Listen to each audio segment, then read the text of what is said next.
Hey, je sais pas quoi, aujourd'hui on va parler des transports en commun. Mais avant, je suis Mathéo de la chaîne Je sais pas quoi, une chaîne de blabla.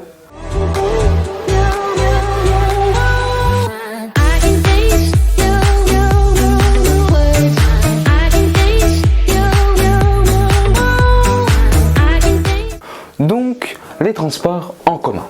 Je l'utilise pratiquement toutes les semaines.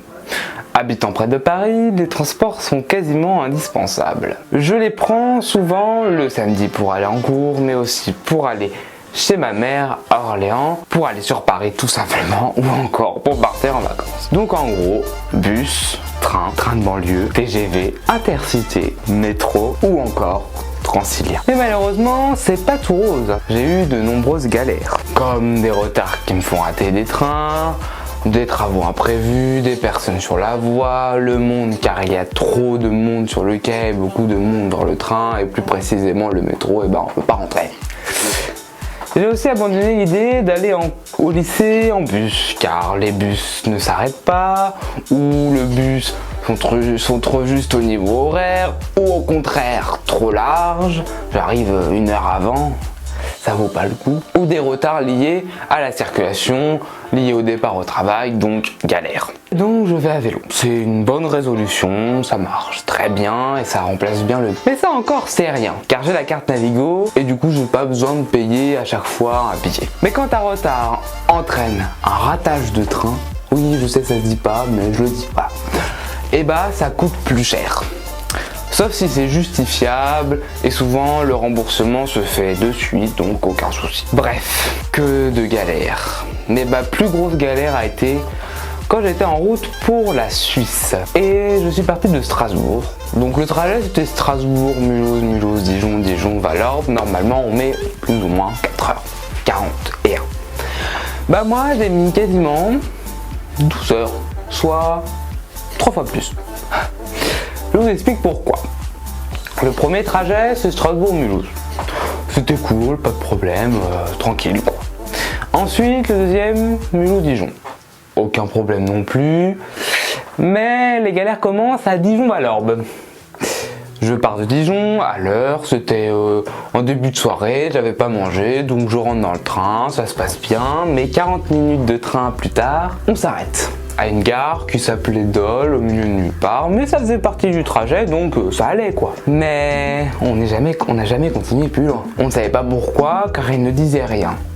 Puis après une heure, une voix par là, au micro, en disant « Nous allons être retardés, nous ne savons pas encore pourquoi, mais nous repartirons. » Après une heure de plus encore. Et après, la voix a retenti et a dit « Il y a une tempête sur le trajet, un arbre est tombé sur la voie, il va être enlevé et nous repartirons, mais il y aura un retard supplémentaire. » À ce moment-là, des gens partaient du train, mais aussi des discussions disaient « Oui, on va devoir dormir ici dans le train, nous repartirons pas. » Donc quand tu entends ça, t'es pas très rassuré, hein, surtout en tant que mineur, enfin voilà.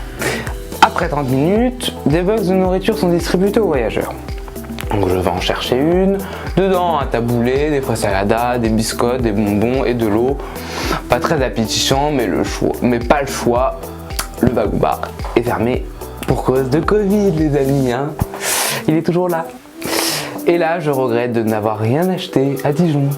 En plus, j'y avais pensé. Hein. Mais normalement, une raclette m'attendait chez mes grands-parents. Donc, bah non, pas besoin de manger.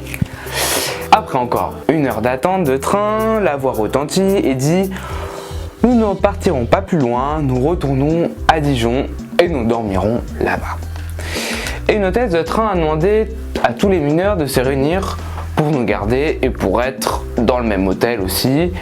Du coup, grosse attente à la gare, on devait être 500 personnes dans la gare. Et du coup, la gare était bondée. À la base, je devais arriver à 19h. Et déjà là, il était 22h. Après une bonne heure d'attente, donc voilà la grosse file d'attente, vous pouvez la voir juste là. Et bah, je suis parti le lendemain sans problème, heureusement. Et tout ça pour un arbre sur la voie. Bon, si tu m'as suivi jusque là, bah c'est cool parce que la vidéo est un peu plus longue que d'habitude. Et du coup, on va mettre le post-it. Le post-it, on perd pas les bonnes habitudes. Voilà, la mise au point est faite. Donc, 13e vidéo, prochaine vidéo, on passera à la ligne juste là. Je tiens à dire bonnes vacances à tous ceux qui sont en vacances, dont les secondes comme moi-même, et qui ont fini à la date de publication de cette vidéo. Je vous souhaite de très bonnes vacances. Et puis pour ceux qui ne sont pas encore en vacances, bon courage. Et j'espère que ce concept te plaît. Et si tu veux un nouvel épisode, fais-le moi savoir dans les commentaires. Tu sais, les commentaires, tu écris, tu mets ah oui, je voudrais un nouvel épisode.